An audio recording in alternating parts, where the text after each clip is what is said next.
কিছুদিন আগেই বাবা দিবস গিয়েছে। বাবা দিবসে আমি আমার বাবাকে নিয়ে একটি পাঠ করেছিলাম। সেই পাঠটি শুনে বাংলাদেশের একজন বিখ্যাত কবি ভাই আমাকে তার লেখা একটি বাবাকে নিয়ে কবিতা পাঠ করার অনুরোধ করে।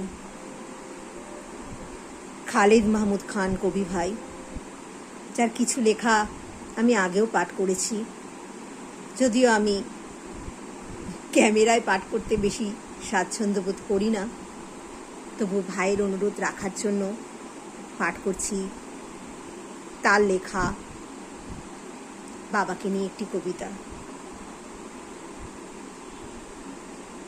ওপারে চলে গেছো বাবা, এপার ওপার দূরত্ব কতটুকু হিসেব করে দেখি না। বুকের গভীরে হাত রাখি, স্নেহের পরশ তার আগের মতো পাই কিনা। জানি বাবা আছেন দূর আকাশে, একই আকাশের একই চাঁদে আমার দিন রাত্রি হয় পার। আকাশ তো দেখি রোজ, খোদা জানেন কেন বাবাকে দেখি না আর।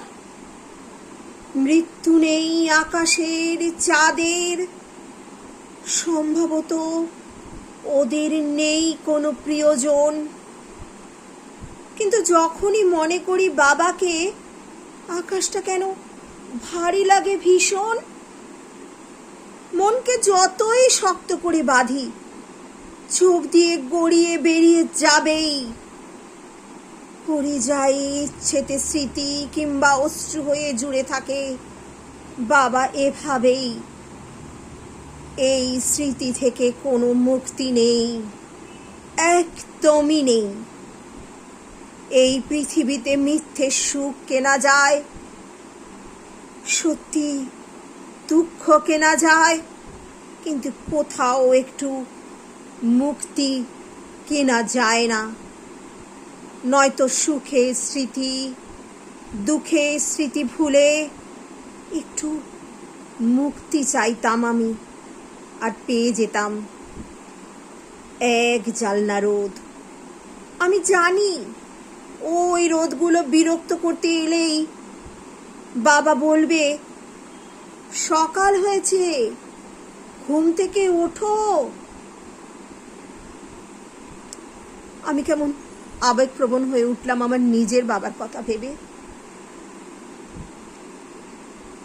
আসলে বাবার চেয়ে মনে কেউ প্রিয় মানুষ হয় না।